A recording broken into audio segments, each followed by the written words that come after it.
Appreciate y'all being here. This is our Wednesday night deal here at the Voice of College Football Miami show with Cam Underwood. State of the U, 7 o'clock Eastern time. Make it on back next week. Bring some friends with you. We'll take your comments and questions. Consider a super chat contributing to the show. And we've got NC State coming up on Saturday on the road. Miami's a 4-point favorite in that game. And about the most notable thing that came out of the NC State Clemson game was that Dave Doeren was none too happy with what Steve Smith had to say about his football team being a basketball school. And who knows, maybe even, I don't know what Steve Smith knows or doesn't know about basketball. Maybe he was confusing North Carolina and NC State. And I'm not saying NC State's not a basketball school, but typically those phrases are reserved for Kansas and North Carolina and Kentucky and the Blue Bloods. But yeah, NC State and Clemson played a bit of a rock fight, and NC State didn't look too impressive, but hey, they beat a good, what I still consider to be a talented football team, just having a rough year and a rough go, still one of the top 5 to 10 defenses in the country, and NC State got it done in a pretty ugly affair.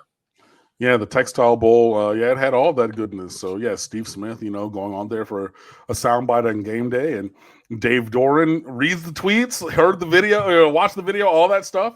Told Steve Smith to kiss his ass. And then doubled down after the game, too, by the way, and said, like, he lives in Charlotte. And I don't know, maybe I thought he would have learned more about the state of football in the state of North Carolina and everything, but I said what I said. He kissed my ass. I said, okay, hey. But it is definitely a pejorative when you say, oh yeah, like basketball school. It's like, yeah, they're like what they're doing now is immaterial because you're trying to get through this season to the season that matters, which is basketball. That was, Steve Smith was disparaging NC State's football program. And like, if I'm Dave Doeren, they're almost like Mark Stoops at Kansas, they're operating at pretty high Kentucky, excuse me, but operating at a pretty high optimization for what that program can really achieve in terms of football. Like consistently 7, 8, 9 wins. Like I don't really think that they can do much more than that. Maybe in a perfect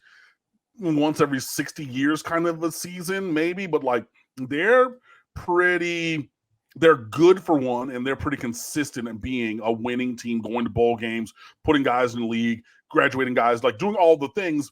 But no, you're not winning your division. You're not going to the conference championship game like Kentucky's not. But Stoops has them 7, 8 wins a year, which is incredible because, that was always a team that was 1 or 2 wins in conference every season until he got there. And Doeren is kind of having them in the same spot. So, yeah, saying that it's entirely a basketball school, I think that he's built the program a little bit past there. So I understand why he's mad. But, the fact that they did beat Clemson, it's the thing that I've been thinking about. I don't know that I have 100% like a hot take on it, but Cristobal's signature wins are not. A&M is 5-3, Clemson's 4-4. So like you finally got over some hurdles and you beat some teams with names, but like that's not a signature win. I know one that could be, and I know that I'm going to write about it next week. But the ones that we looked at the time, Clemson was definitely on the decline. Like that one was really ripe for the picking, and then they go to 4-3 for the first time since 2010. They lose the next week at the Textile Bowl, which they usually never lose to NC State. And then you get Tyler from Spartanburg questioning Dabo Swinney on his call-in show, which was hilarious content. I love it, coming apart at the seams. I love everybody being like basically openly questioning the coach, because before then, like they, nobody had the balls to, say like we are questioning how you're running things because like things are championship level. But yeah, you lose 4 games and all of a sudden, hey, yeah, we're calling you out and saying, how do you phrase it? How do you feel going through this and being a failure or something like that? Like, it was, yeah, but NC State, again, this is a tough team. You're going up into Raleigh, up into whatever their stadium is called. It has a hyphen in it. Man, I wish I remember. Something Finley, Carter Finley, or Carter Finley. Yeah, that's it. is That's that it. I it? was thinking Rice Eccles, but that's Utah.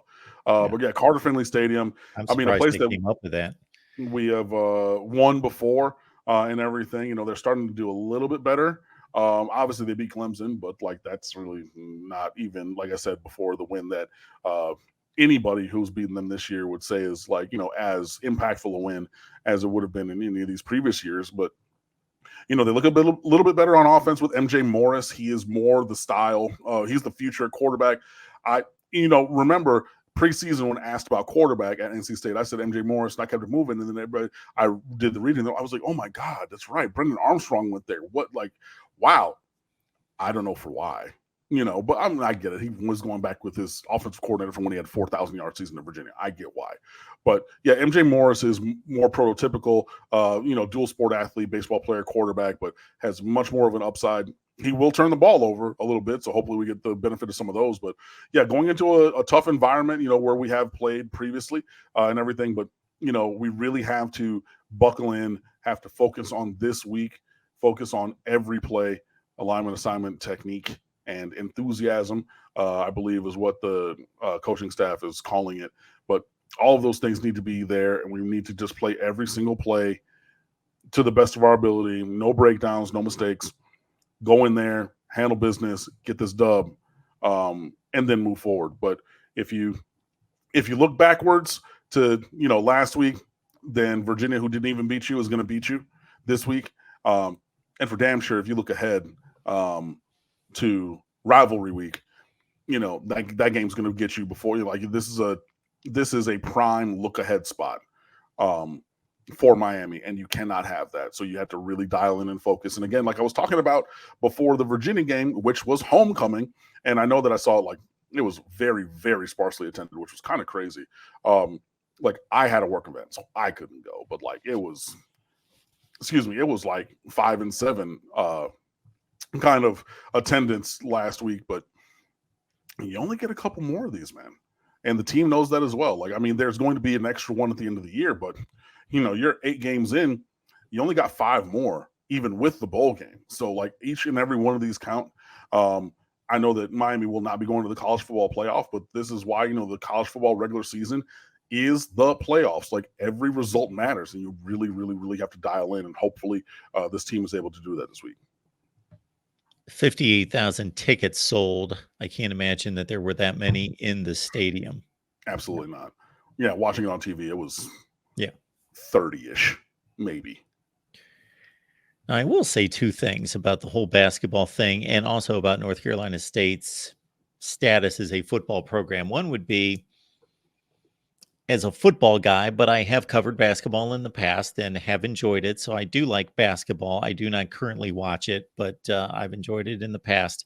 Is that even at these basketball schools, if you look at, number one, just the size of the stadium obviously allows for larger crowds at football games, even at basketball schools where they may have 16 to 20,000 people watching a basketball game, and they've got 40, 50, 60, 70,000 at Kentucky, more than that when they're good, watching football games.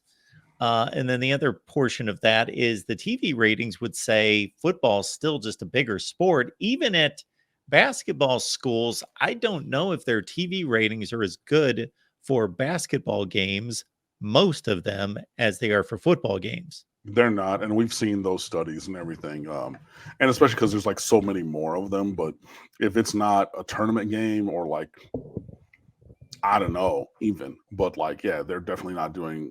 Basketball does not do as big numbers as football does. That's been confirmed for years. And see, when I think NC State football, I think exactly what you just said about 7-5, 8-4. They're going to play in the Belk Bowl and the fill in the blank bowl in the Southeast region, 4th, 5th tier bowl game out of the ACC. And that's what they've just done for decades. And I'm thinking back to when I first started watching college football. So I don't know that Dave Doran's done anything special. I'm looking at Dick Sheridan winning 64% of his games, Mike O'Kane 51%, Chuck Amato 57%, Tom O'Brien 53%, and then I see Dave Doran at 57%. Just seems to be the next guy. Right. It's pretty much in the last three coaches, 57, 53, 57 for current, it's about where it's going to be. I mean, that's it. Even when you had, NFL talents, and Manny Lawson on the defensive line and another couple guys when Bradley Manny Chubb. Diaz coached. Yeah, but I'm just saying, well, that was Yeah. afterwards. But on the, guys that played there and everything, even when Manny Diaz was there. But you're going to get some guys individually, who can play in the next level. I mean, Hall of Famer Torrey Holt, Phillip Rivers, here and there and everywhere. But that's about it. I mean, even when Phillip Rivers was there, they were 8-4. I think maybe 1-9-3. I mean, that's who they are. But they're a tough team. They're not an easy out. So we're gonna have to go there. We're gonna have to focus. We're gonna have to dig. We're gonna have to find better execution and performance on offense. Hopefully, bring the same level of intensity and performance on defense that we've seen, and just go and focus on getting the job done.